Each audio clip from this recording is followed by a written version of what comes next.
I pledge allegiance to the flag of the United States of America and to the republic for which it stands, one nation, under God, indivisible, with liberty and justice for all. It is now called to order. Minutes, resolution 2419 to accept the minutes of January 3rd, 2024. So moved. Second. Any corrections or changes or comments? Seeing none, all in favor? Any opposed? None. All right, that's good. No public hearings. Public comment, to allow members of the public to comment or reserve time to speak on an upcoming agenda item. Is there anybody in the public who wishes to speak right now or reserve time? Yes. Hi. The public, yay! The Welcome. little people. We live in St. Albans. And your name? Linda and Tim Holt. We're little beekeepers over there, so, and we know how important they are. Yes. But we are brought here because we do a senior care program at our St. Albans Community Center.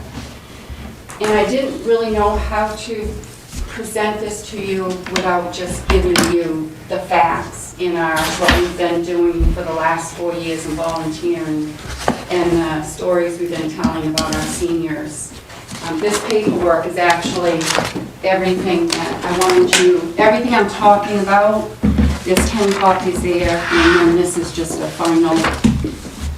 But if I could just read what we've been doing and with this crisis that's going on with our seniors. So, here we go. And I am nervous, I'm sorry. We've been volunteering with local food cupboards in our area for over 4 years. We started volunteering before the pandemic, during, and we are now volunteering when we can. Low-income senior residents in our small communities in our county and other counties are going hungry and losing their homes as well. Volunteering on the front lines of this growing crisis, we are hearing the heartbreaking stories from our senior citizens here in Maine. We were born and raised here in Maine, and we have so much respect for our elders in our communities. The same eyes we are looking into today, we worked with in our younger days in the mills and factories across the state of Maine. Those mills and factories are now shut down and are no longer providing any jobs or putting any funds back into our small communities. Working with these same folks, they are now too old to work and help support their spouses or themselves, are literally starving or being forced to sell their family homes.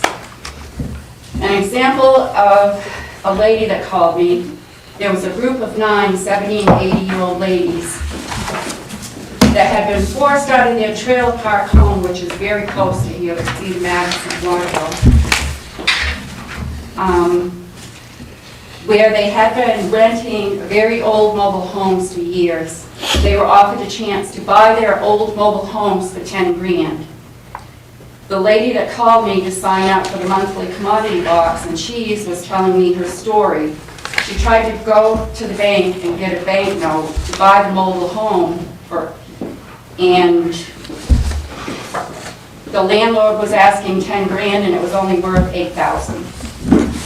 So on top of that, where was she going to move it to? And anybody that knows, I think it's 10 years now, going into communities with old mobile homes, there's a limit. But I couldn't imagine the funds it also would have taken to move it. Plus, some towns, like I just said, they don't let you move in mobile homes over 10 years old. She had no choice but to start living in her car and was couch surfing in homes of kind friends and family. You see, the landlord of this trailer park decided to kick these ladies out and buy brand new double wides to replace the old mobile home so he could make more money as a landlord. The saddest part of the entire story, she told us, was the elderly ladies had nowhere to go. The elderly apartment buildings in her area had no vacancies and didn't plan on because they're full of immigrants or refugees, and there was nothing available or wasn't going to be anything available.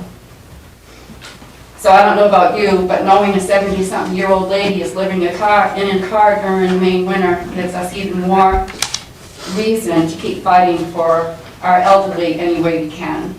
The same elders we worked with all those years ago in the tanneries, the shoe shops, the paper mills, are trying to live on those Social Security benefits they work so hard for.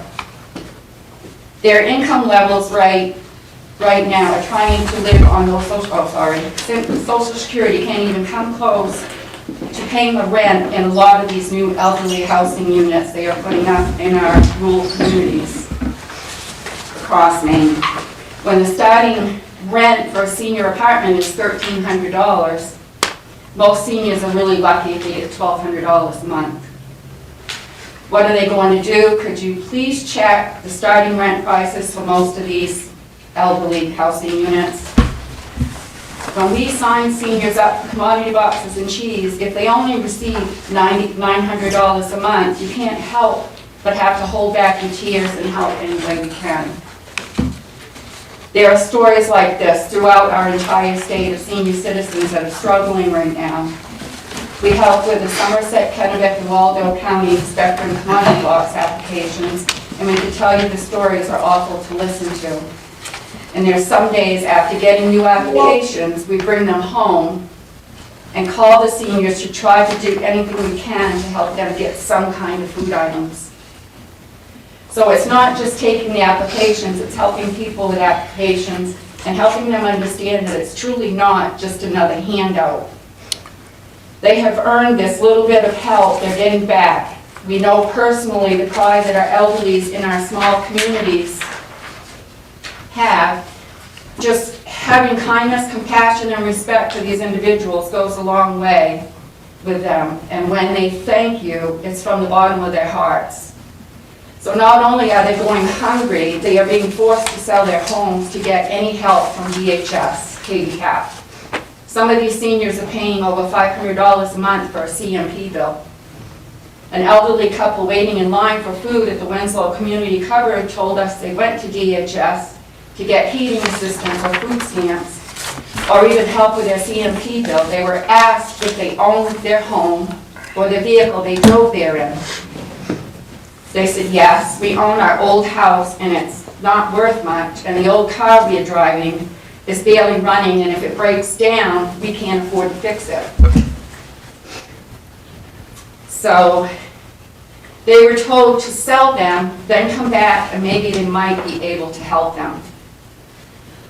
Where are they going to go if they can't sell their old homes? That's not worth much. The housing for the elderly are occupied by a group of individuals that get money to pay their rent, or their rent is being paid by the state for up to 2 years.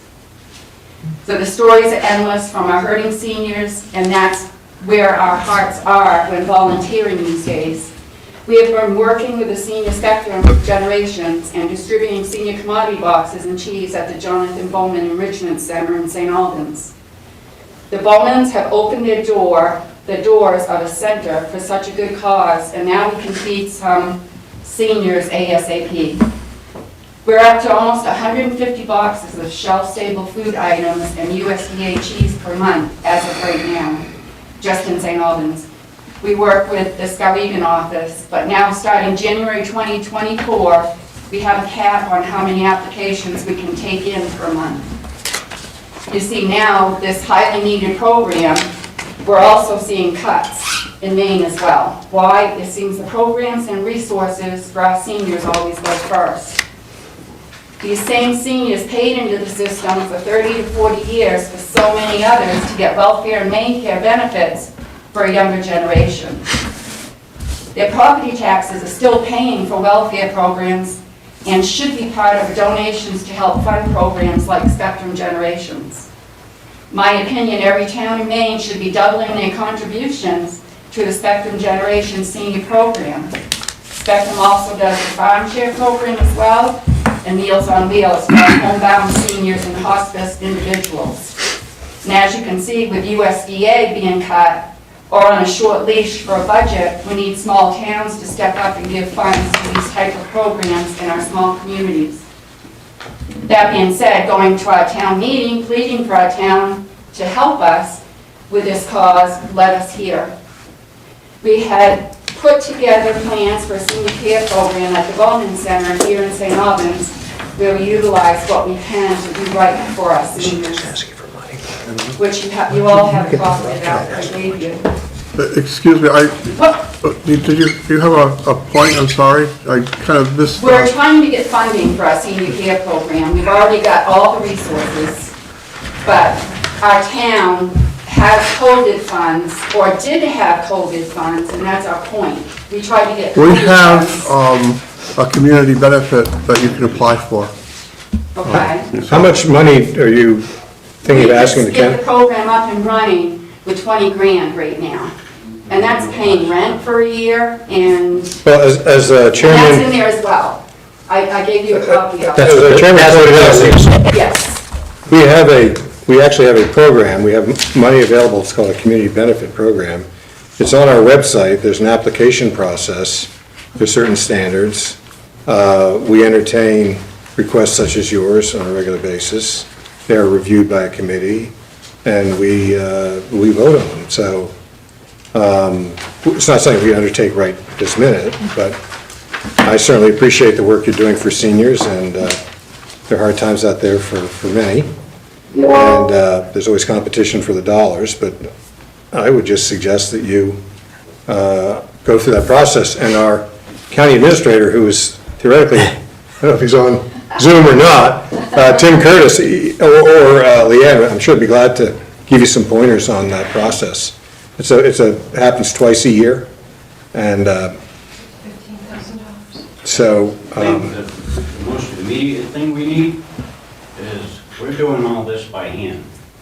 We're kind of looking for some help for, maybe a little bit of equipment. and Well, again, this is what- space to rent. This is what that's all for. Is that That's what the this is? community's for. You have to go through the That's why I wanted application you guys process. to share your Yeah. story, because to get to the point, we do have these funds available, and you can make application for them, and possibly achieve those funds through the community benefit grant program that we have, which I think we've done for some other. Yeah, I mean, this is what we do. Like that. So, We already have. So there's a process, resources, yeah. and we got place to It's do a it. matching grant program. Excuse me? It's a matching grant matching grant program. program. Awesome. Yeah. But there's some flexibility there, so no, it's certainly worthwhile making a request. Our county administrator has now appeared on screen, so he's the guy you should chase around on this. But, because he can answer other questions. Yeah. But, He's the one on the bottom. Okay. The ugly one on the bottom, yeah. Okay. But you definitely understand where I'm coming from. sure, yeah, Yes, I understand. because Tim, did you we have, know that all. did you have something to add, Tim? Whoops. Yes. I was just going to say, if the material that you have left has your contact information, phone or email on it, I'll be glad to follow up with you very soon about this. Oh, that would be awesome, because we did our commodity box day yesterday, and we got Walmart donation day. We had meat, we had produce, we had everything, and, At the end of the day, we move an average of 8,000 pounds. Very good. So with this information, if you can add your contact information on Yeah. there, actually, I can give you that would be, card. and And then, that, and if you please leave it with Leanne. Question, while she's getting the card, what is the community benefit program funding? What type of funding are you guys referring to? Would you stand up and state your name and what town you're from, please? Tanya Enselek, I'm with the St. Albans Giving Tree. I've talked with Linda in the past. We have an organization that we do for everybody in St. Albans. But I know what Linda's trying to seek, and I just am asking, what type of funding is this? I think it was $15,000 a year or something to that figure. If I'm misquoting, please I correct can me. answer that, I'm on the committee, so. Yeah. We have a current program which is basically, first of all, the money comes from a so-called TIF project in the wind power project, and the wind power company actually pays over this money to the county for community benefit purposes. It can be used throughout the county for worthy projects that meet certain criteria. And we as a board have set up a current structure that calls for $15,000 max matching grants to successful applicants. There are circumstances where we, in fact, recently, we can, as the county commission, we can modify that if there is I mean, we'd like to stick with it, but if there's some overwhelming need to change it, we can do that. And we have a process that, we're just starting out with this, so we're still trying to work out some details, but it's basically a semi-annual process, am I right, Tim? Yeah. And we just went through one, and we're getting ready to go through the next. So, we're very lucky to have this money. It's not quote taxpayer money Yep. in the strict sense, so we want to make use of it for the benefit of the communities. And certainly what we're hearing about today would be in the ballpark as a worthy project. Absolutely. My next question, they haven't gotten a 501 yet. Is that going to be a That doesn't problem matter with to this us. application? Okay. No, that's It's not in the fair. process, but it's, with everything else Your fine. tax, if it's a nonprofit, I think the committee would obviously be interested in that, as Yes. opposed to a for-profit. But whether or not you have a 501c3 IRS determination makes no difference to us. We're not making a tax-deductible charitable donation. Okay, well, it's good to know that there's some flexibility, because I do know that the starting point is close to $20,000, so the Yeah. 15 obviously would help, but coming up with the other 5 is challenging. Yeah, well, that's, But we have the means to do the fundraising right here at the center and turkey pie suppers and pie suppers, you know, we just need actually to get the food to do that with, but we've got the resources, but now we just need the funds to back us up. Thank you so much. Yeah, you're welcome. Okay. Sorry it took so much There's a- time. There is a process. This is actually new, so I didn't know where to go. Yeah, no, that's great. you did well. It sounds like you were all ready to be recipients of the Spirit of America Award as well. Oh, you are? No, you are. Yeah, all 3 of you. All right. No. Thank you. You're very welcome. Thanks for Scott will coming. take care of that for you. Yes, And I'll- nice meeting you all. I'll get with Stick you. closely with this with you guys and Okay. communicate. Thank you. Thank you. Right now, we are in the public comment portion of our program. And if there's any person who wishes to address us or reserve time to speak on an upcoming agenda item, now is the time to do that. Yes. Tanya Enslick, St. Albans, again, with just kind of a follow-up. We have the St. Albans Giving Tree, which we started just over a year ago, that's nonprofit. We do tons of fundraisers to assist everybody in the town of St. Albans. I'm just curious, on this community benefit program, is there room for us, I'm asking this question because I've had people come to us and seeking a roof issues, plumbing issues, and we're small. I mean, we're peanuts compared to a lot of organizations when it comes to fundraising. If we should apply for something like this program, we're, obviously, the monies go towards the town citizens. How does that work with you guys? I mean, is it something that when we apply, you look at what we're looking for, and then we utilize the money to the best knowledge that we can for our residents? Or is it something that you apply for, oh, hey, Johnny Smith broke his leg and needs a new ramp? So in the application process, there's actually room for you to outline Okay. what you would use the money for. So Good description. I think you'd get a lot of answers just from, Yeah. pull up Linda's the working on the application. seniors, and we work on everybody. Yep. So that's why I just was curious to see what we might be able to gain from it as well. Yeah. Look into it and it'll probably answer a lot of your questions. I appreciate your time, thank you. You're welcome. Oh, you're welcome. Is there anybody else? I see a unfamiliar face on Zoom. That's for the workshop. That's for the work, oh, okay, very good. So, and if there's no further public comments, we will move on to the workshop. Number 1 is the update on the Skowhegan Spinning Mill project. I'm going to let Christian take the lead on this while he's there. Good afternoon. On the Zoom call is Dash Davidson. He's one of the development partners and owners of the spinning mill downtown. And they've been wanting to get in front of the county for some time now with this endeavor. And last month, I think you probably all witnessed the devastation from the storm. Probably no property was impacted higher than that that old spinning mill and most of our trail systems throughout the county. And so we've been working with them on loan packages. Essentially what this did, and I'll let Dash speak more to this, is really set this project back quite a few months and quite a few $1 million. So there's a lot of insurance conversations, disaster relief conversations going on. What really needs to happen is, as far as our angle with the Development Corp, is they need access to capital pretty quick. These crews are shifting a lot of their work. The developers are still incurring all of the costs, and this project took a huge hit. So I don't want to speak for Dash. I'll kind of let him provide an overview for you. Yeah, great, I'll take it from here. Hello, everybody, nice to meet you. Thank you for seeing me today. Commissioners, my name is Dash Davidson.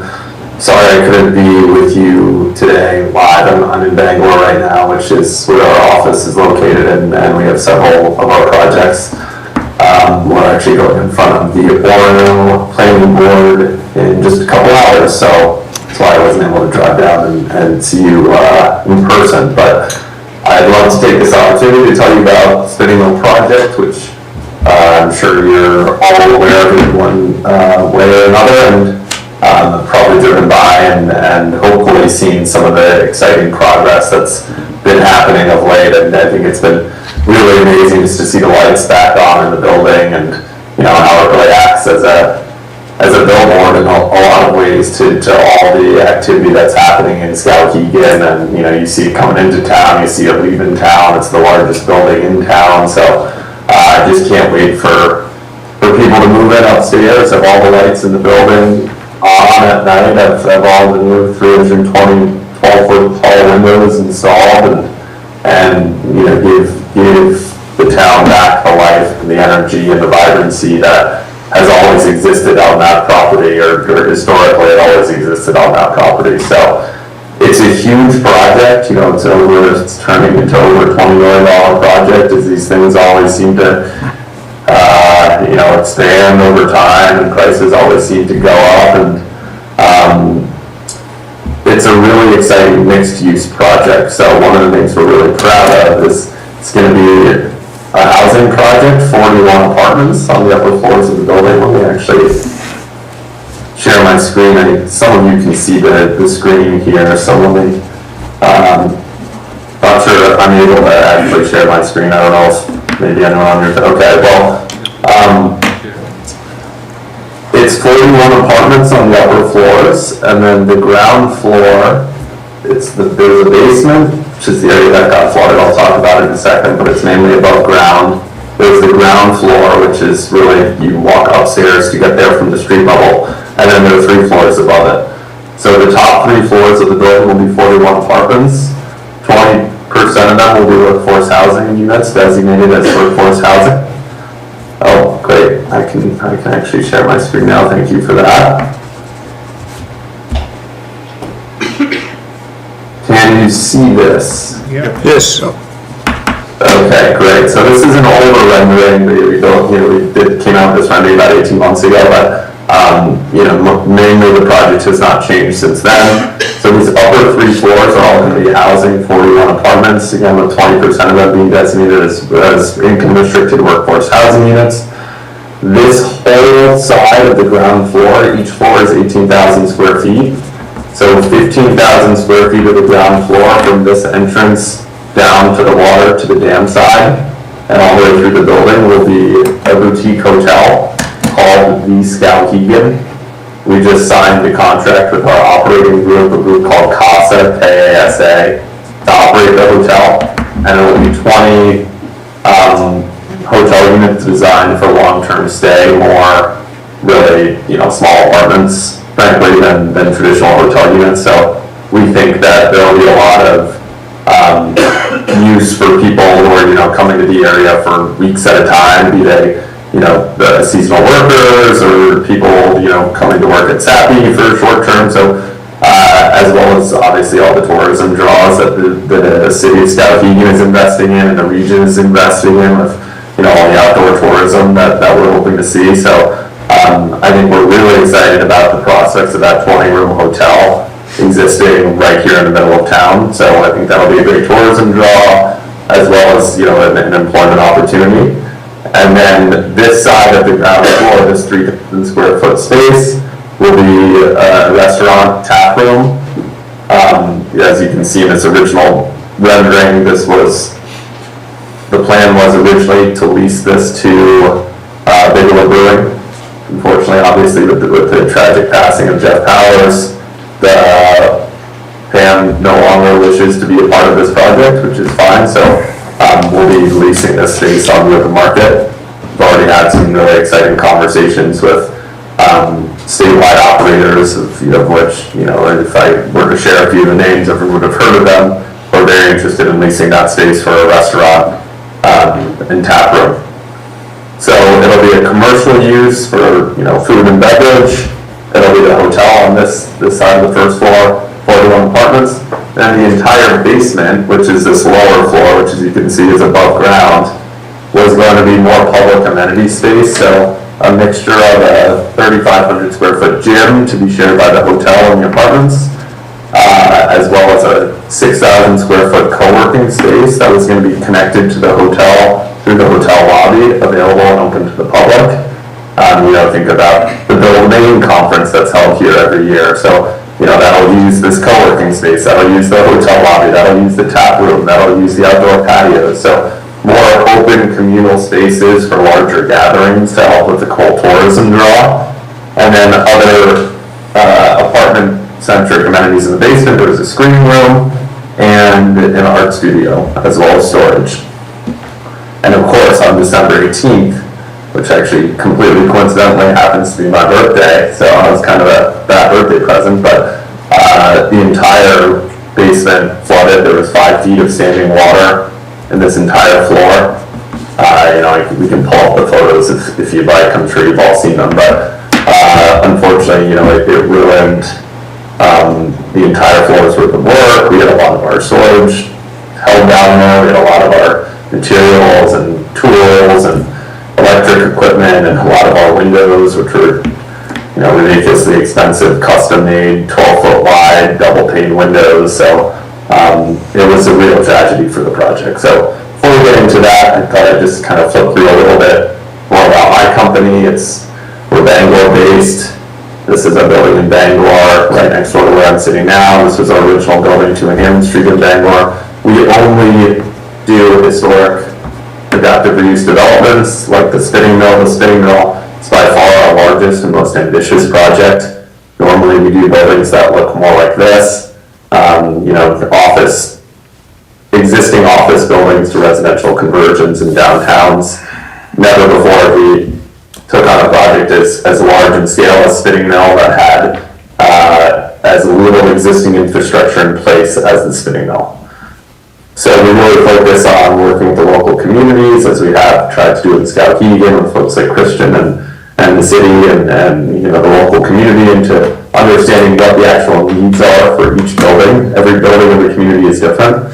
So from the beginning, the town is very focused on this tourism aspect. So to have a project complement the investments in the Riverwalk and the other investments in the area and the trail systems for all the outdoor tourism. So from the beginning, we were really focused on making a hospitality part of this project. Our initial plan was to do exclusively housing, but we tried to accommodate the community and the town, and we added a hotel component to the ground floor. So just some history about the spinning mill. I don't need to tell you much about that you already know, but obviously it's a really powerful and incredible building. I remember the first time I walked through it, you can really even feel the power of the waterfall and the power of the water coming through and over the dam. And that convinced me that this was a project I wanted to take on. Just being out there and almost feeling the spray on your face and just hearing the roar of the river, and you're in a really special place. Here's kind of a concept for a hotel, like I mentioned, called the Skowhegan. And this is a view of what the hotel, each individual hotel room will look like. So you can see it's designed for this extended stay where there's almost an inner room. So the interior hallway will be kind of over here. This is a section of the room as if you're looking through the wall to the adjacent room. So there'll be an inner room with a pull-out couch. So one of the things I wanted to accomplish in the design was, in case you were traveling, with a child or, multiple people, you can almost have 2 rooms within each hotel room. So there'll be a door right around here, around the bathroom, that can separate the 2 rooms. You'll have an inner room with a pull-out couch and a television and a small kitchenette. You'll have your large bathroom in the middle, and then your bedroom in the front. So each hotel room is about 600 square feet, so they're really quite large. Here's views of the hotel lobby. It's going to be themed kind of to play off of the timber and the outdoor history and legacy of the area. So there'll be some kind of wood theme throughout the design. This is looking from the upstairs down into the basement. So this is the basement space that had the 5 feet of standing water. This is the co-working kind of lounge areas that will be open to the public as well as the hotel guests. And it's interesting we had this slide, but one of the big parts about the project was promoting resiliency of the island.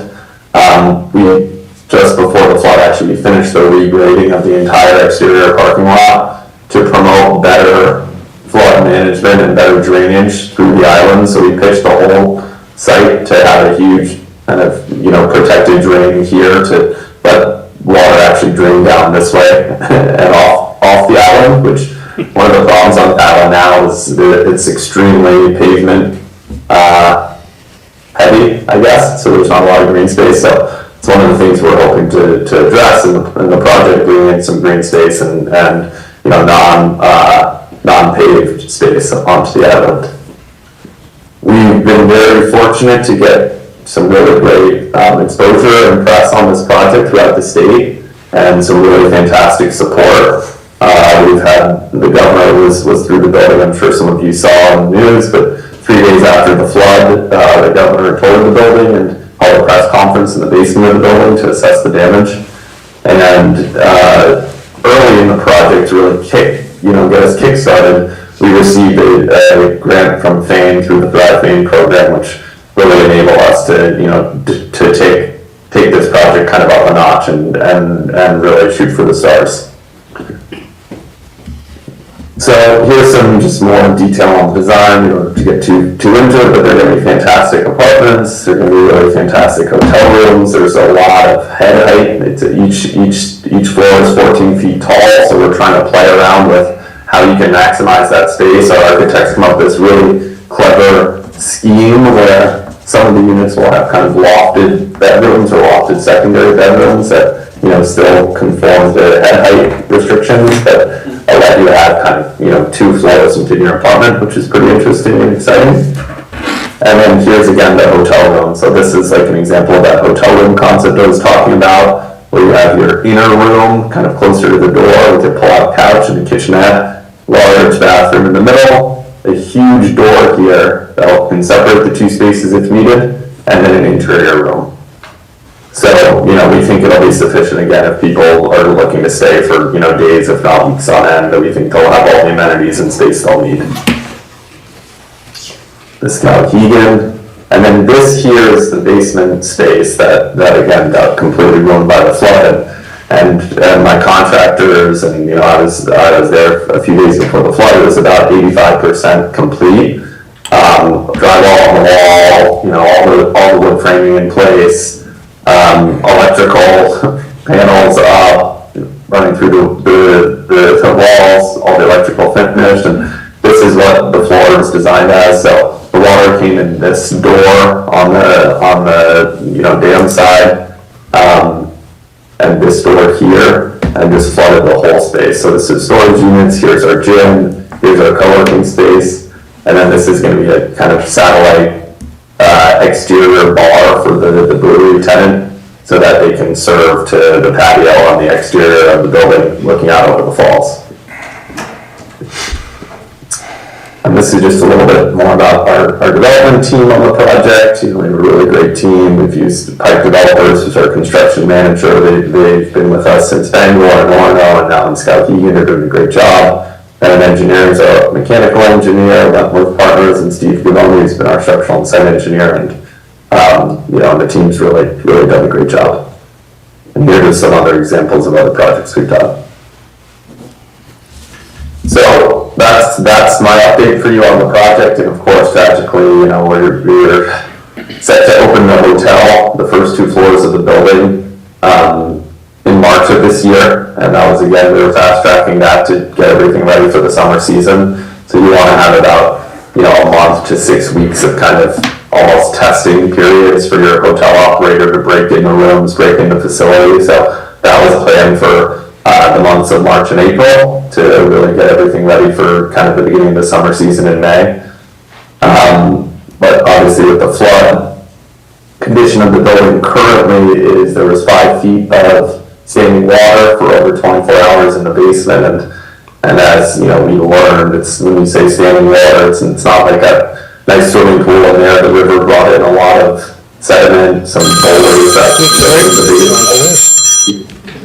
Excuse me? Sorry, my phone rang. Oh, yeah. Turn it off. No worries. Yeah, the largest boulders we found in the building were about the size of my head. So it was just amazing how much stuff the river had, how powerful, and we had storage containers. I mean, sorry, let me just pull something up quickly because pictures are worth 1,000 words. You don't need to hear me trying to describe this. I have aerial photos of what happened right after the flood here. Give me 1 second. Photography.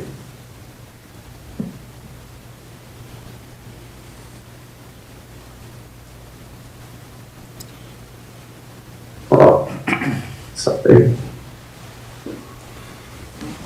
So Dash, while you're pulling that up, I noticed in the concept you have solar power on the roofs. Is that still part of the plan? It certainly is, if we can find the money for it. That's one of those things that unfortunately is kind of almost below the line on your project budget. It's a nice to have. So, if we can find the money at the end of the project once everything's built out, that's certainly one of the things we'll do. I received a USDA REAP, Renewable Energy for America program grant to offset 40% of the cost of our rooftop solar, so it'll be a lot cheaper than it otherwise would have been, but, yeah. My other question, will you be installing electric car chargers? That's all part of the same proposal with the solar. So if we can finish the project and still have some money left in the bank, we'll definitely be planning to do that. Because those will be a connected system, right? Because the solar on the roof will help feed the electric car charging, and it'll just be such a great off-the-grid use case. So here's some photos of that morning. You can see the water. These are storage containers that were holding a lot of our construction materials. These 2 were 50,000 pounds each. They were holding our 80,000 square feet of hardwood flooring. So that just gives you an indication of how powerful the river was, that they could just toss these things around like they're in a bathtub. Is there going to be, if I can interrupt, we seem to get these storms, 500-year storms every 30 years. Is there some way you can drown-proof the building, or is this going to be a perennial problem? Yeah, no, great question. We just put in an order for these things. Let me show you what these are. It's our proposal.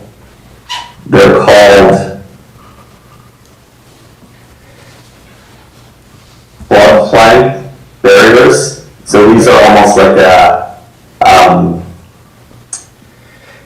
barrier system that will come up and can be manually operated or remote operated, and they'll go around. They can be as high as tall as you want them. So these will go around each of our exterior doors, and it's almost like a roll down fence or something you see outside a commercial storefront that goes this way, and they're completely waterproof, and so these will go in front of each door to make it so that water cannot permeate any of the entrances. And the great news is our windows, which were manufactured in Wisconsin by Martin, it was over $2.5 million just for the windows for the projects. There are 320 of them.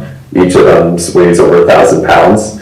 Are completely the glass is an inch thick, so nothing's getting through the windows.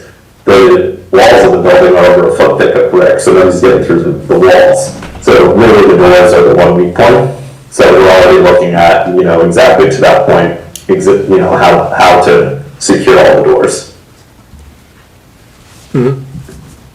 Thank you. So I think you guys probably get the picture of the project, you're aware of the flood. So I don't know if I need to show you any more of that, I certainly can if helpful, but where we are in the project now, again, I mentioned the hotel and the basement was going to be ready for occupancy and doors open come March. It's probably 4 months delayed now because of the flood. The apartments were going to be ready in over the summer in June or July is what we're targeting for. Also probably now 3 or 4 months delayed, so we're really going to push to hopefully get them done by the end of the year. However, the current challenge is, as I'm sure any of you know, we've gone through an insurance process, is one, they're very challenging and very painful. We think we're confident that the project has experienced between $3.5 and $4.5 million of damage from the flood. We have an insurance policy for $2.5 million, so that's great. The challenging thing is our bank, the First National Bank, and we use the Bangor branch, but they're based in Damariscotta. Very supportive of the project. They've been our partners on many of our projects in Maine, but they can't advance any new money to the project till it's been restored to the condition it was in, before the flood when they were advancing funding on the construction.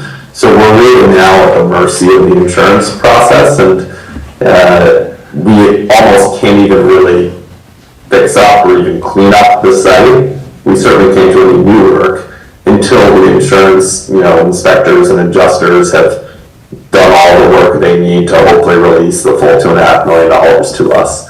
So we come to now almost at a standstill in the project where we're allowed to do certain remediation steps, such as clean up all the debris, try to stop any water damage or mold from spreading through the building. But the bank's not able to advance us any new money. The insurance process, we've been told, will take another 6 weeks minimum.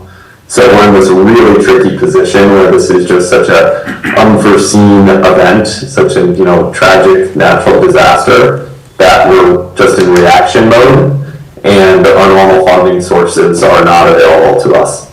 So that's what we've been trying to work on with Christian to understand what in the short term we can do to keep we had 50 guys on site on December 17th before the flood.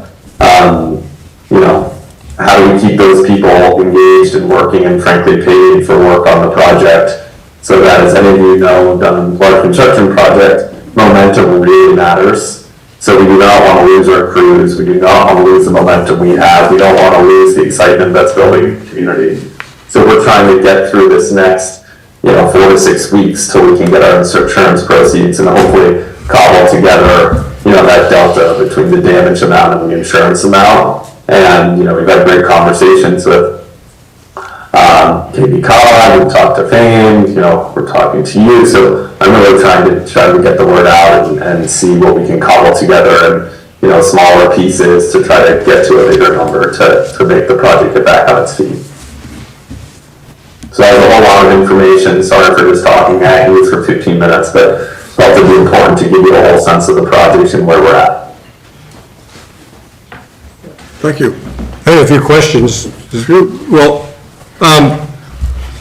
the High Tide, the full name is High Tide Capital. High Tide, whatever. High Tide Capital. How many, is that a corporation, a limited partnership? What is that? It's a corporation. We're structured as an LLC.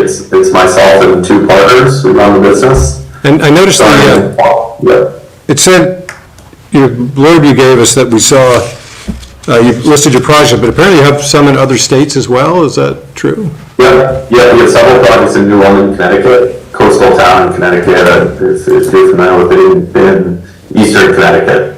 And it's all the same type of historic adaptive reuse project. So Connecticut and Maine, that's where you're at? Yep, Connecticut and Maine at this point. So, just about the project, I don't understand the difference between workforce housing and long-term hotel stays. What is workforce housing? Well, there are apartments and hotel rooms. So certain of the apartments are going to be designated for 80% AMI renters. What does that mean, AMI? I don't understand. Area median, it's income restricted, so it's not free market housing. So it's like, is it affordable housing or low-income housing? Is it? It's the type of affordable housing. Okay. All right. And then the 20 hotel rooms are just hotel rooms, right? So it's, we have 41 apartments and 20 hotel rooms, two separate products. Are there upscale apartments as well? Or? Yes, yeah, so the other 80% are free market, and we'll be trying to get as high a price as we possibly can.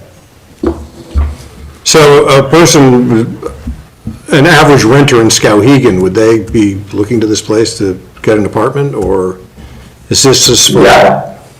So of the 41 apartments, I decided to try to pre-lease the top floor, which is 7 apartments. I'd say that are larger and kind of fancier apartments. And of the 7 apartments on the top floor, we pre-leased 5 of them already at, pretty aggressive rental rates. Okay, thanks. High Tide Capital is the owner of the building currently? Correct. Yeah, I can show you this quickly if you're interested. I believe you, I just wasn't sure. No, not on the ownership. I hope you believe me on the ownership. We'll show you this this is our kind of marketing packet for that top floor. Maybe someone in the audience who's interested in leasing one of these apartments. But this is the roof deck that we're going to put in. That's just for the apartments. And so this is an example of some of the floor plans of the apartments that we're renting. So we look at this, it's a 3-bedroom apartment that's 1,500 square feet. So, they're really large, they're really grand, they have these huge windows. You walk in, there's your kind of shared bathroom, large kitchen, living room, dining room, huge kitchen, stainless steel appliances, master bedroom, heater, its own ensuite bathroom, and then, 2 guest bedrooms. What kind of rent would you get for something like that? You're looking for? I could tell you exactly what we rented it for. Let me see. I think this was probably like around $2,500 a month. 3-bedroom, yep. Yeah, the 3-bedroom, our nicest unit here, I'll show you, is these 2. So the 2, if you recall the building, right, it's got the 4th floor is shorter than the other 3. Sorry, I just gave you 0. But the 4th floor is shorter than the other 3, so there's a walkout roof deck. That's up top of the 3rd floor, that's accessible from, the 4th floor corridor, which is really nice. So these 2 apartments, the one right here and the one in the back of the building, because of their location, have access to a private roof deck. So this is the apartment right here on the front. So this is this apartment, like these 5 windows. And so what we've designed is they're going to have a private roof deck. So these are the 2 best apartments. So in the 1,300 square feet, actually the 500 square foot private roof deck. And then this one in the back, this is the best apartment because you're looking out over the pond and, towards the mountains in the rear. So again, you have, 3 bedrooms interior and then 1,000 square foot private roof deck. So these are going for $3,000 each.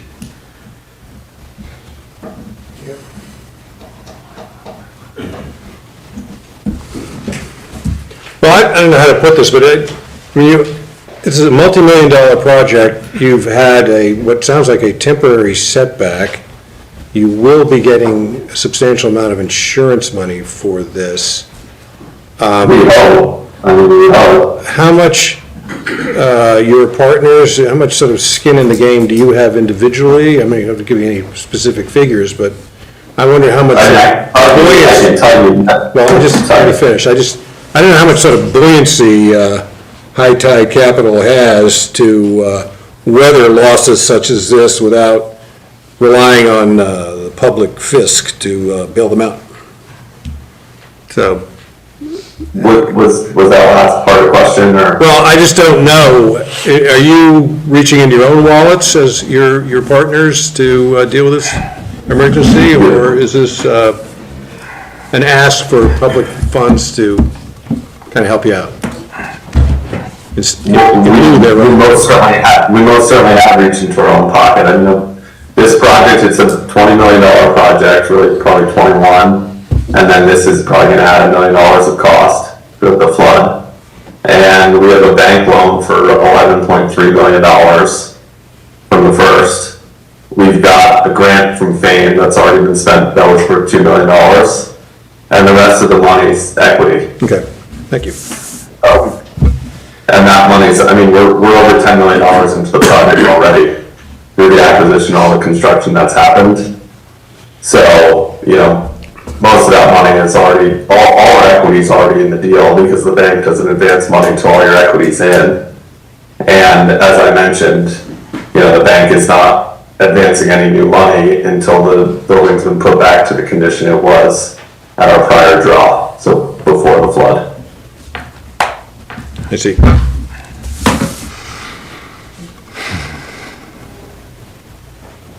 Hope that answered your question. It does, thanks.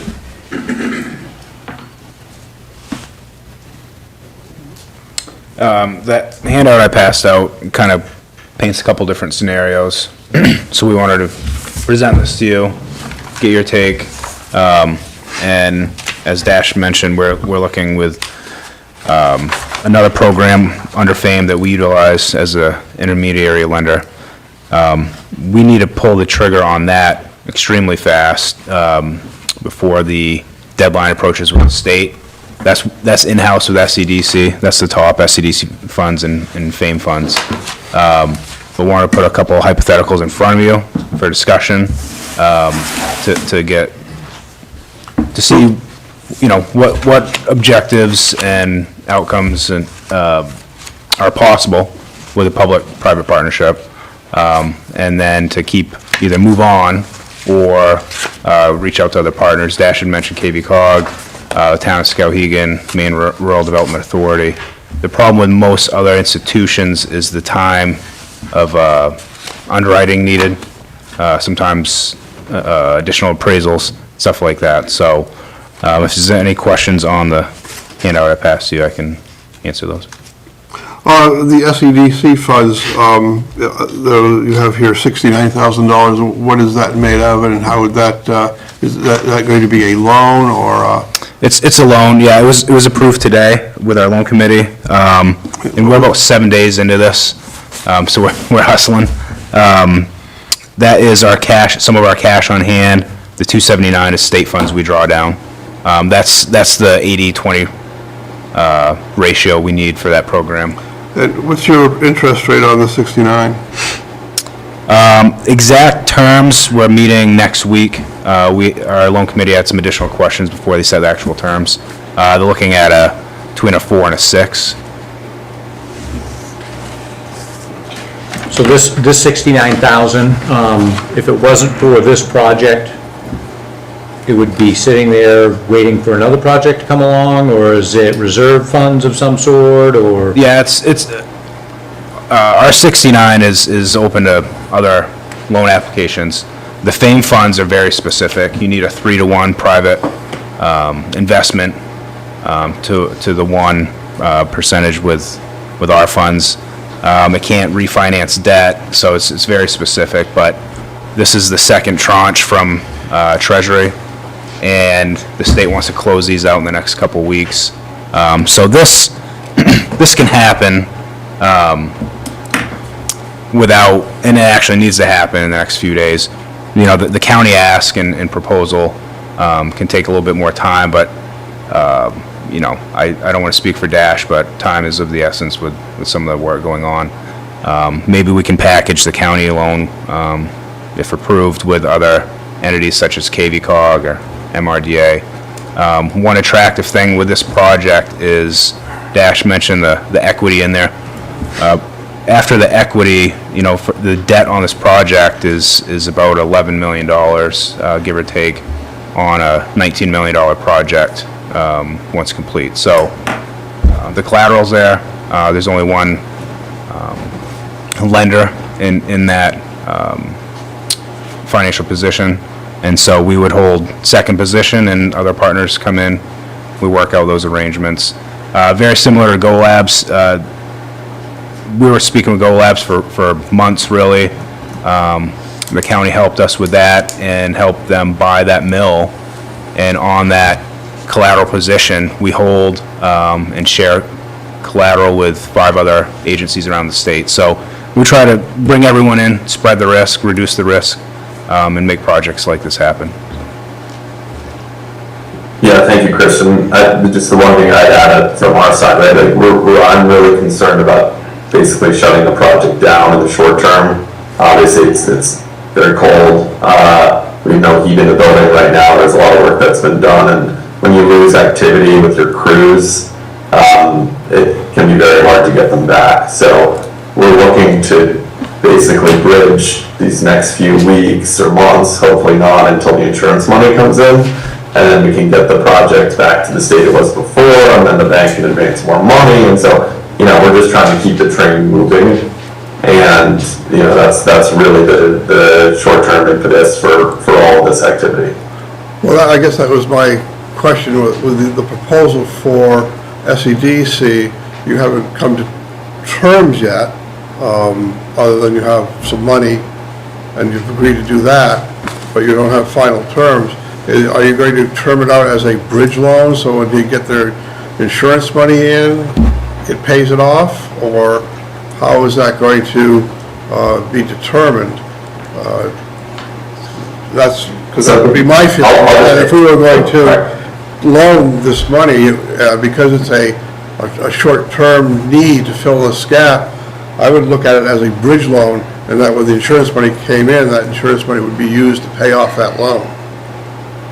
Yeah, and I'll let Josh answer, but I think the shortage of the insurance coverage plus the additional expenses from the storm is probably their bigger concern from now. So we had that same question: how long is this term going to be?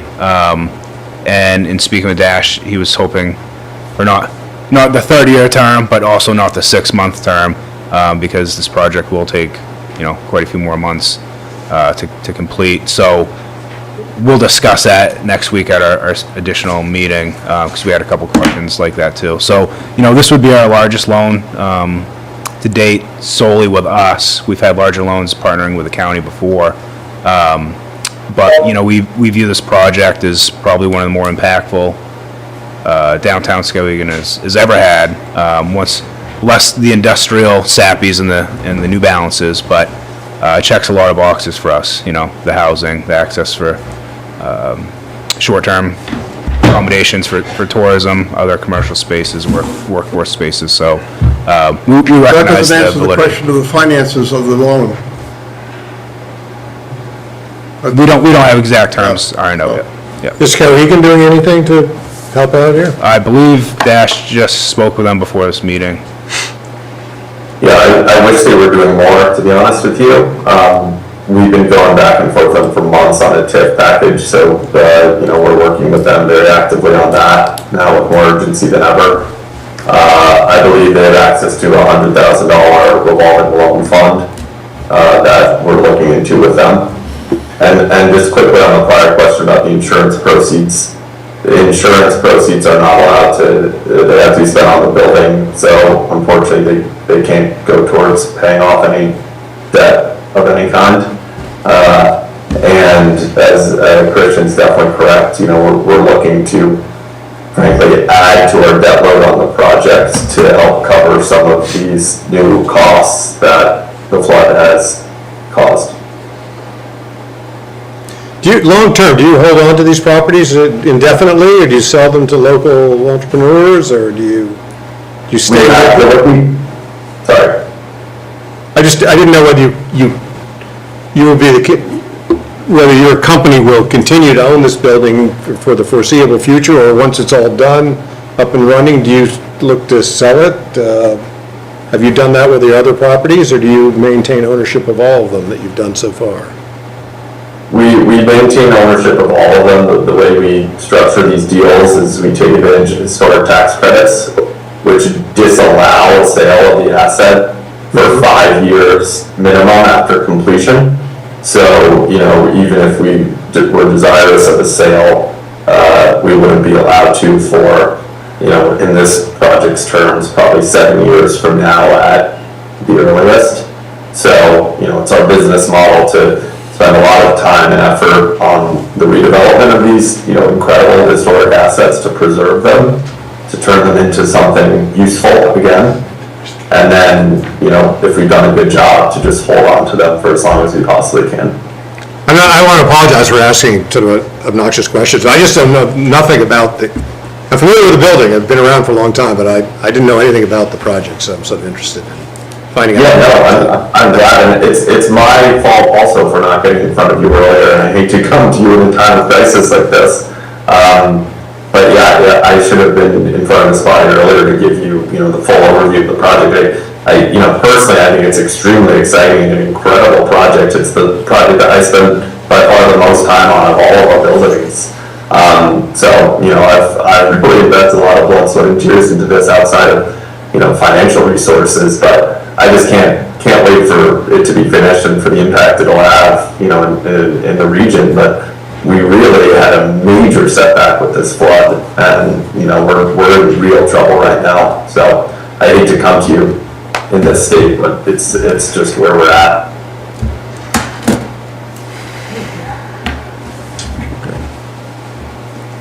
Is there Any further discussion? Okay, we're not deciding anything right now. We're not going to decide anything today, but we'll be considerate of you. I myself would be in favor of a loan, but it would be a matter of working out terms. Yeah, if you move forward with a loan, much like the other loans we've partnered with, we can originate all loan docs, repayment schedules, Yeah. legal costs, stuff like that, so make it pretty painless for the county, that's for sure, so. Yeah. And it'd be a secured loan, but we'd be on like the 5th position for paying things. Other projects, it depends, I think the county will probably be in 3rd position. So, say this gets complete, goes belly up, sorry, Dash. There's enough value and profit there to service all of that debt. A lot of these other projects. If we were going to are take a not. 3rd position, I'd want a higher interest rate. What's that? If we were going to take a 3rd position, I'd want a higher interest rate. Yep, okay. Then, Question for the members, do you have any grant funding available at this time, or is it just loans? I don't think we have any grant funding at this time, but we'd be able to loan.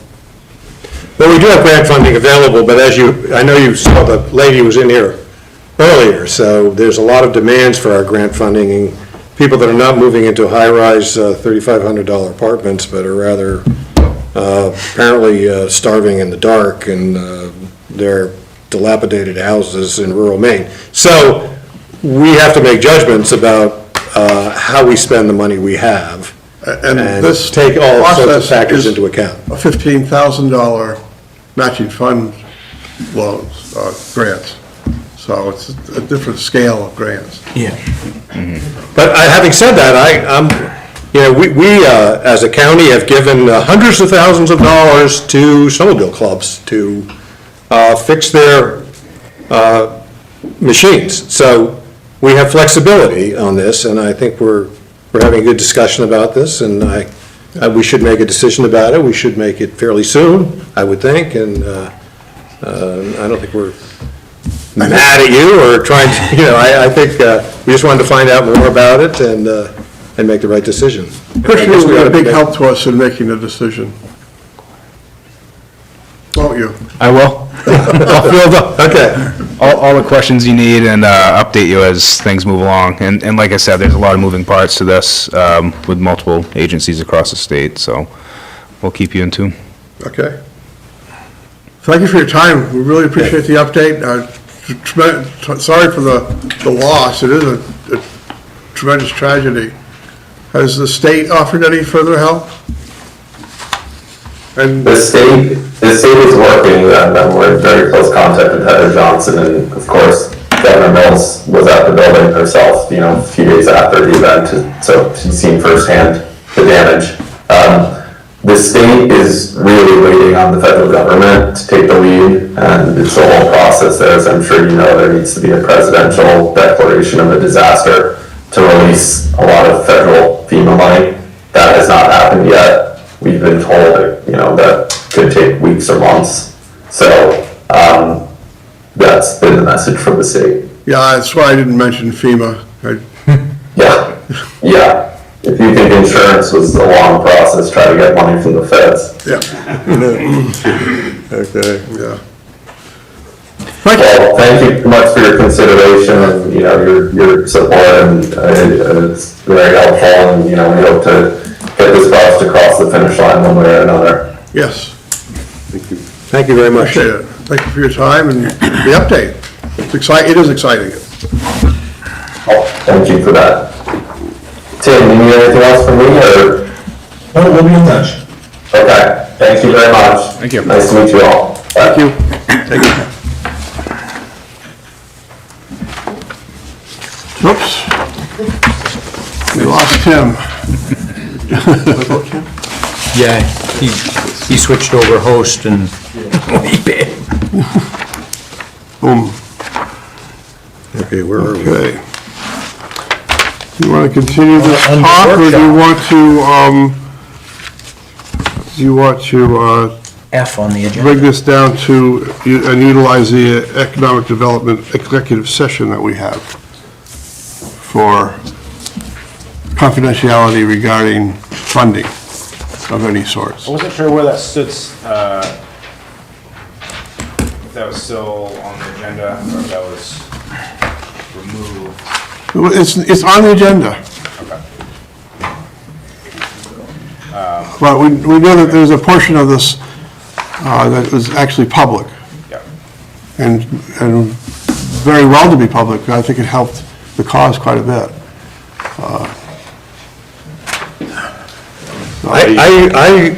I think we should just proceed with our regular agenda and go to F2, charter review, and deal with this executive session when we get to it. Yeah, that's what I'm asking, if you wanted to continue to have the, Yeah, I just go down the agenda. continue. Let's just, Okay. not jump around. well, I'm not jumping around. I was just wondering if you wanted to keep it on It's all right. on the agenda. It's all right, I'm sorry. Sorry for mischaracterizing. Everybody's all excited now. We're getting all excited. There he is. All right, so now, the workshop, number 2 is a charter review.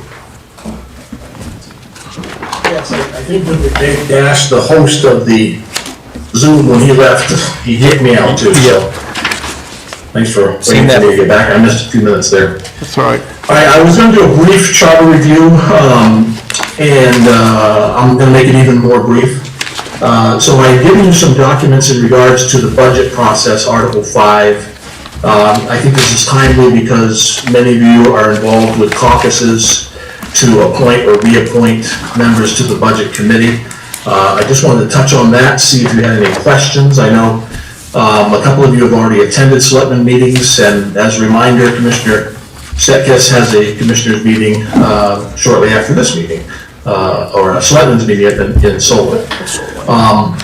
And Commissioner Johnson should have received some paperwork. If not, Leanne has it for the caucus coming up for District 2 over in Mercer. So Mercer Selectman Gary Mosier and Stark's Planning Board member Ken Lust have volunteered to serve, and they'll be caucused, and they'll both be in attendance at that meeting. Just the first couple of pages from the charter indicate why we elect them and what terms. In the initial charter, starting in 2012, each district had an odd year term, so the terms would be staggered.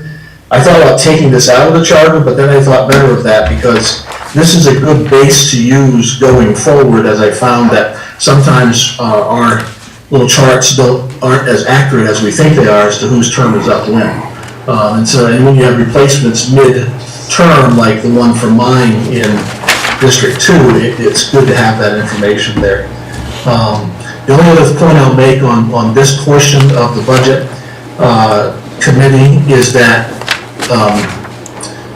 each county is a little bit different, as we found. Some of the charters allow for the general public within the district to elect budget committee members in a November election. Others do it through caucus like we do. And there's even specific language for certain counties in state statute as to how they are to elect their budget committee members. So everybody operates a little bit differently, as I'm finding out in my journey through county government. So I didn't know if there are any comments or questions on that, but that was really my review of the charter section at this point. I have a little question, which is on this sheet of paper, which is colored with blue, that 2024 Somerset County Budget Committee members, and I just attended the Skowhegan meeting and saw the election of Steve Gavoni back onto the Budget Committee, but it says here that his term expires in 2025, so I'm wondering whether we jumped the gun or whether it's a typo, because down below, there's Samuel Jenks from Cornville as a member, and it says his term expires in 2024, so you ought to look at that maybe when you get back. I don't know whether Sam Jenks's term is up too. I have no idea. I just think they'll look at it. No, my understanding, and this is exactly why I made my point about keeping that staggered list in there. So I actually made a spreadsheet that would indicate, and when I made my spreadsheet, I realized we did jump the gun on Steve Gavoni. So because his according to the notes I had, he was up in 23, but he was actually up in 25 because that staggered math hadn't been done correctly.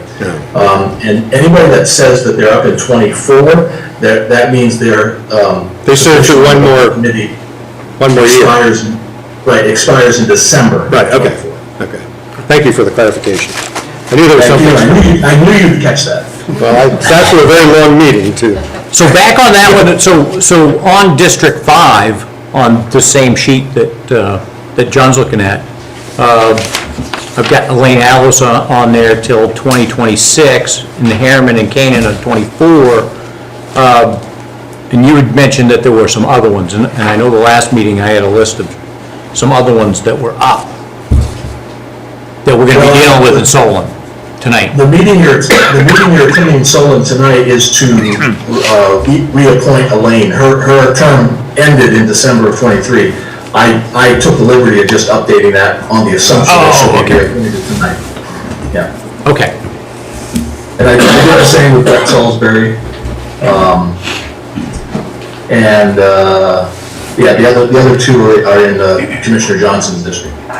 So the meeting in Detroit went well last night, and Brett has been voted in back on, so. Excellent. And it sounds like,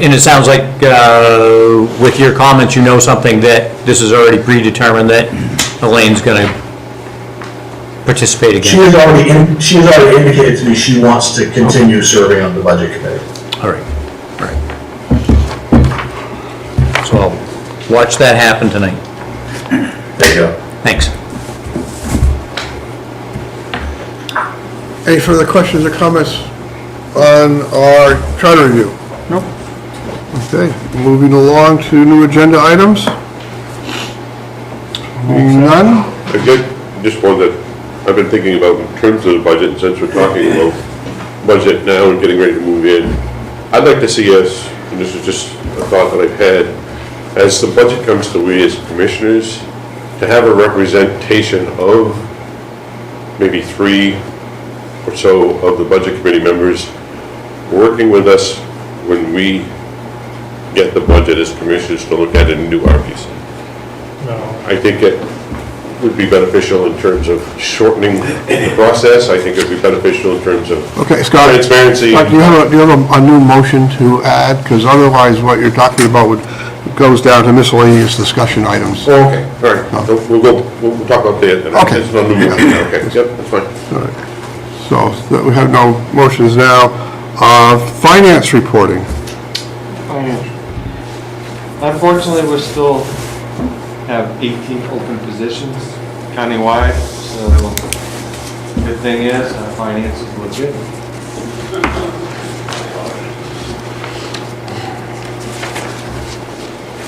I'm sorry, our finances, That's still trending favorably. No new news. okay.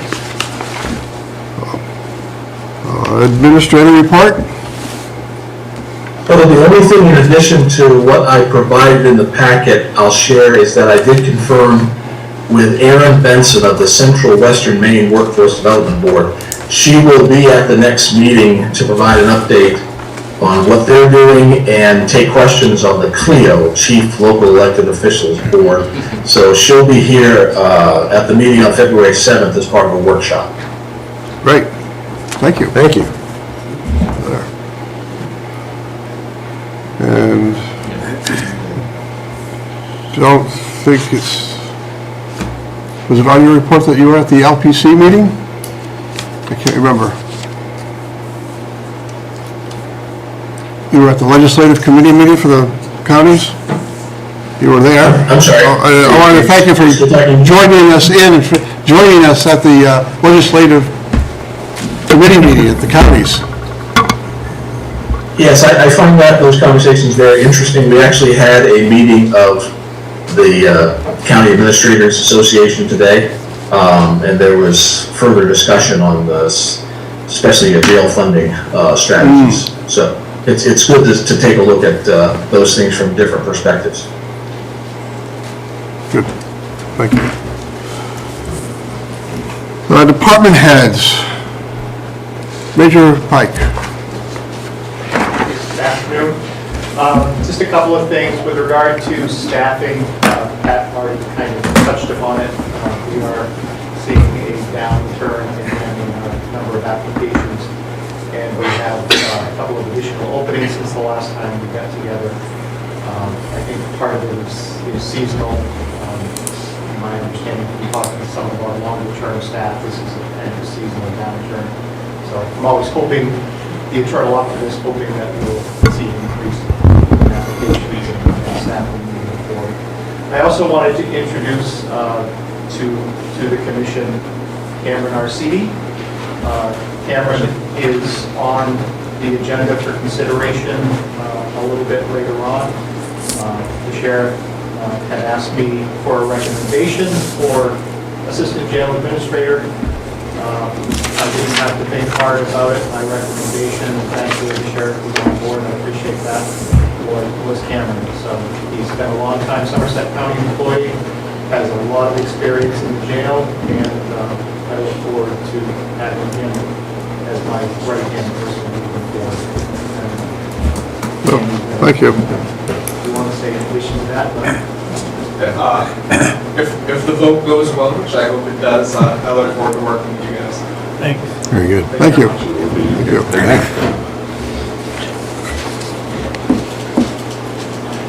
Mr. Smith.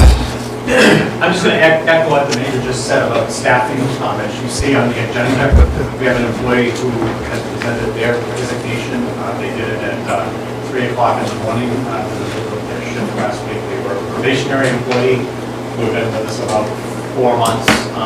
That puts us at 2 openings. We had another employee who has already indicated to us, nothing in writing yet, but that he will be done by the end of February, which will put us at 3 now, which if we don't find help right off, we're going to be at mandatory overtime for at least 14 shifts a month. I know that doesn't sound like what you guys have to do with, but it's still, it's not so much the cost of the mandatory overtime, it's what it does to the people who are being forced those extra 14 shifts. So it's a very small pool because of the way they work. There's only just so many people who can cover those overnight shifts. So we run into a problem there. We continue to work with FEMA for the December 18th storm. As I'm sure you all saw, the governor did send her letter of request to the president's office yesterday requesting both public and individual assistance. We started kind of preemptively looking today at where we could set up a couple of individual disaster assistance centers in the state, in the county, and looking at the areas that Neva was kind of suggestion. We're looking at possibly the EOC being one of those, and the other one I talked to Denise Duchamp in Madison about possibly using the Old Point Avenue School. They're looking for a facility that, can be open to people. They're going to bring teams in 7 days a week and process individual assistance requests. So at the last count, I think that I gave Tim, we were like 142, 143, somewhere around that. And I know I've received a few more since that. I would imagine that number will increase once the declaration has been made, so. Other than that, Commissioner Cezak had asked me to, which I verbally gave you last week, but he asked me to put it in writing. This one for you, Tim. The process that we went through during the December 18th storm as far as sheltering goes. Some of the backup documentation is there. Thank you very much. Look at that. Unfortunately, the last two storms, we managed to skate through them without any issues, so we didn't end up in any further declarations. Thank you. Any questions, comments? Mike, are you, in view of your impending retirement, is there a process your office is going through for finding a replacement? I believe the administrator is going to discuss that with you at some point during his evaluation. Okay. Because I don't know whether we should have as a, well, I'll talk to you later about an idea I had. Okay, thanks a lot. Tanya from Deeds. Hi. Hi, yeah, so I was just invited today to introduce myself and meet you all. I'm the new hire in Deeds as the office manager. I think I met most of you a year ago when I came on with the DA's office, but I just wanted to thank you for this opportunity, and I pledge to do my best for the town and for you all. Thank you very much. Good to see you again. Thank you. What am I missing here? Sheriff. Patrol had 386 calls last week. We also, we've hired several people, no blue pins, so there's going to be a lot of training component to that, getting people up and started. We do have one person in the academy right now. Tomorrow is the MSA's, the legislative breakfast that we host. And we did execute a search warrant today with an illegal marijuana grow operation. And that was a successful, Yeah, it looks like we got about 750 plants, 90 pounds of buds and leaves additional. It's very, very well organized operation. Destroyed the home. I think the home though is not going to be inhabitable.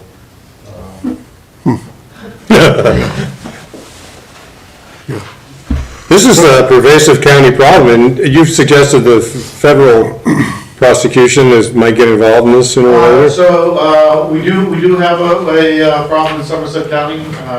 Today was the first step. It's been several meetings with the U.S. Attorney, with the District Attorney's Office. I think we have been able to solidify a plan on moving forward to be more aggressive in trying to deter some of this illegal growth.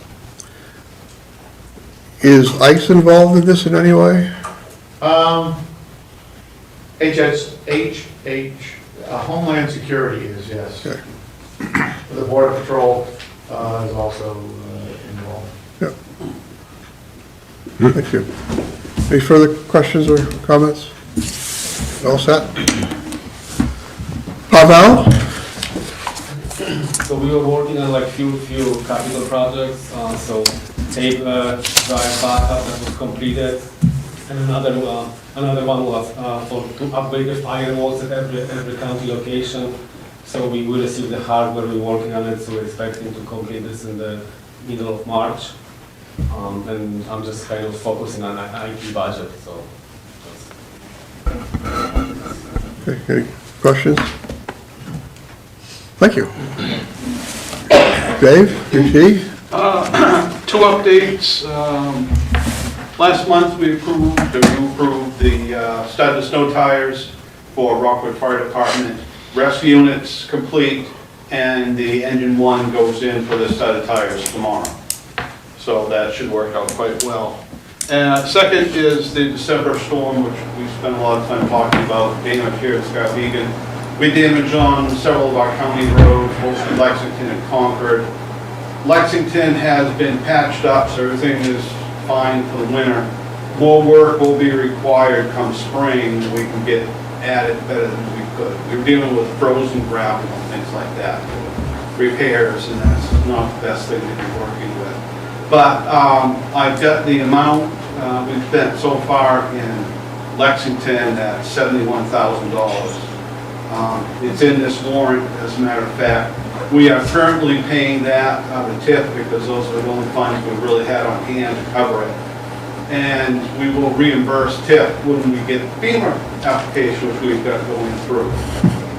The previous one from last spring is being held up right now because the gravel came out of an unlicensed pit, and that has created problems with the feds saying, no, we won't pay anything out of unlicensed pits.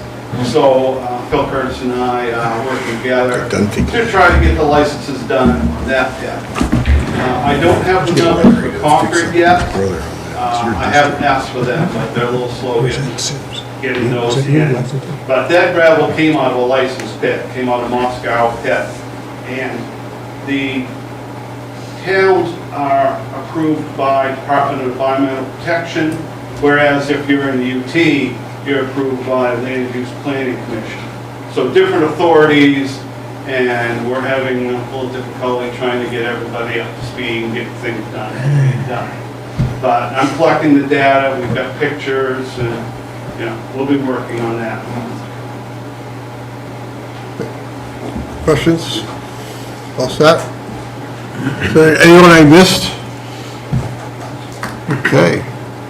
See, then we'll move on to no unfinished business, new business.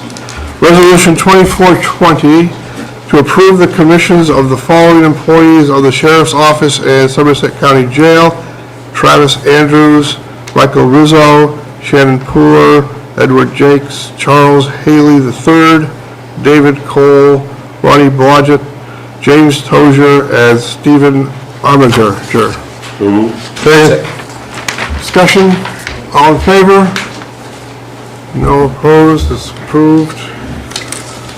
Resolution 2421, authorize community benefit funds to be distributed to the towns of Somerset County impacted by the December 19 storm damage. So move. Second. Discussion? Yeah, just a quick question. Did we decide, I know there was an amount thrown out there, we talked about, is there a specific amount that's going to be set for this? I think we said 108,000 and something. It says those list, should be in our packet. Right. I know it was about 108,500, I guess, was the figure. Where we're at now. Just wanted to know if that was the... I think we ought to have the number in the resolution. Yeah. This is 108.5, Tim? Yes, it is, and in fact, if you look further down on the agenda at the warrant, you'll see a separate community benefit warrant item for that amount, 108.5. So it's a belts and suspenders approval. But if you, I think it's a good idea to add that number in. Yep. And again, just to recap, that number was simply based on the initial responses from communities, and the lion's share of those funds go to the hardest hit communities. And so my understanding from the commission was to try to get these funds to the community so they could help as quickly as possible with as little red tape. So that's why we have both the resolution and the warrant article in the same agenda. Well, I move to amend the resolution to add the words "in the amount of $108,500." They'll make that a friendly, friendly amendment. Yeah, friendly amendment. Sure. There's no disagreement on that, okay. So all in favor of the motion with the friendly amendment? Okay, we're good, thank you. And we are at resolution 2422, approve the hire of Kyle Chadwick and Jacob McDonald as full-time patrol deputies. Second. Discussion? All in favor? ago. Resolution 2423 to authorize the transfer of criminal forfeiture funds to the Somerset County Sheriff's Office of $9,042. So move. Second. Discussion? Does that go into a extradition fund or any particular? Expeditions are from the district attorney's office, goes into a fund that we track, we buy equipment that we want to go to tax. Any further comments or discussion? All in favor? Go. To approve the promotion of Cameron Acidi, he's right there, and I can't pronounce your name, sorry, Acidi, thank you. To Assistant Jail Administrator, Captain, effective February 4th, 2024. So move. Second. Discussion? Hearing none, all in favor? Welcome. Congratulations. Congratulations.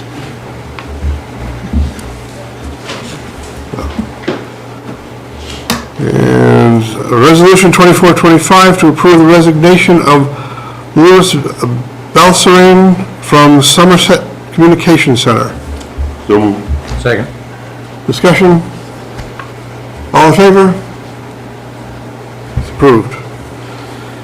Resolution 2426 to approve the promotion of Michael Lyman as detective for the Sheriff's Office. So move. Second. Discussion? Do we do this all the time, approve Yeah. promotions? I can't remember. That's state statute. Okay. All in favor? So go. Thank you. No capital reserve expenditures, no unorganized territory. Warrants, Resolution 2427 to approve the treasurer's warrant for the general fund, Somerset County Jail, unorganized territory, TIF tax revenue, and TIF community benefit. General fund, $119,381.25. Jail, $281,486.36. UT, $91,545.52. TIF tax revenue, $71,444.98. TIF community benefit of $108,500 for a total of $672,358.11. I so move. Second. Discussion. All in favor? It's approved. Miscellaneous discussion items. This is where I can do that.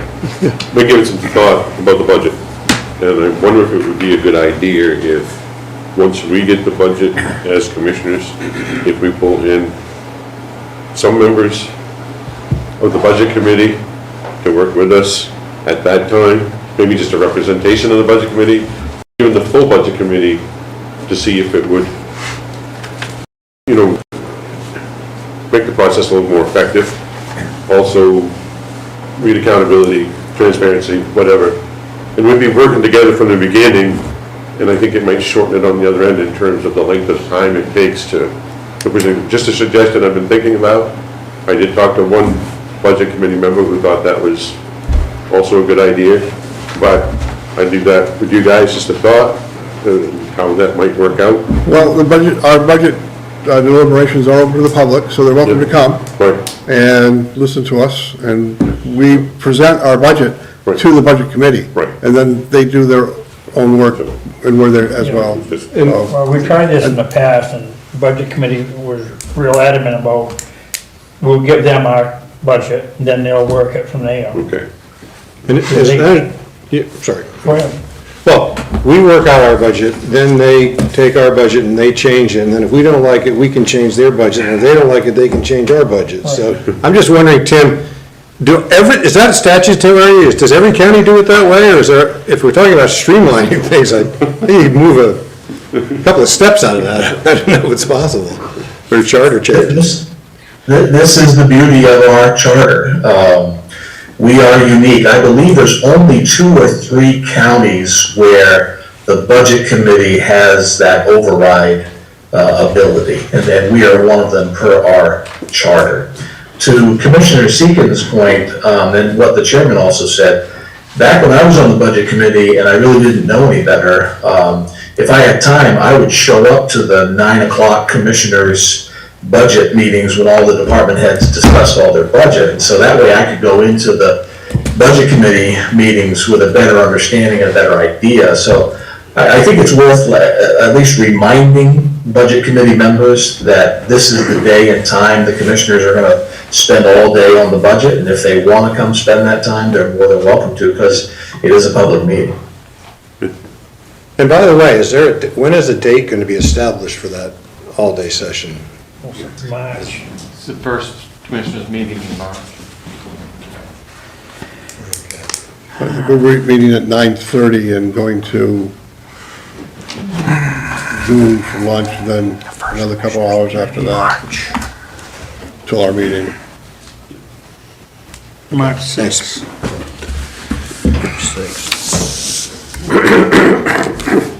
Okay. Any further miscellaneous discussion items? Seeing none, moving on to executive session, Title I, Section 405, 6C, Economic Development. Patrick, would you stay for this would you please stay for this? Sure, you want me to make a vote? Yeah. If we go in, we might not, I don't know. I made the motion. The motion to go into executive session was made by SIP, is there a second?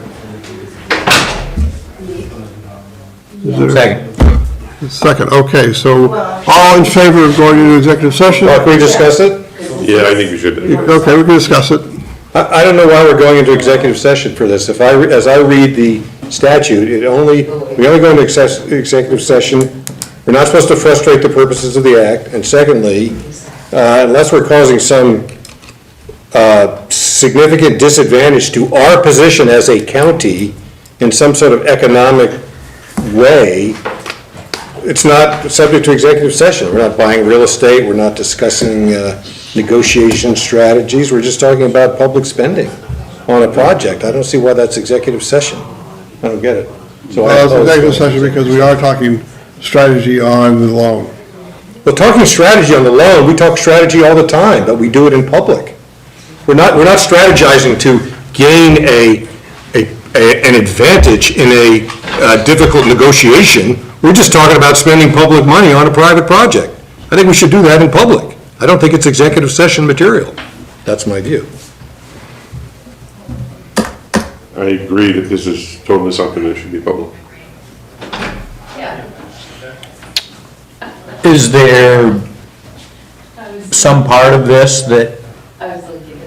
That warrants. Yeah,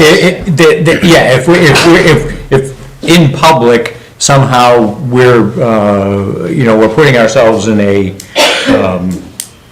position, negotiating, poor negotiating situation or something like that, or?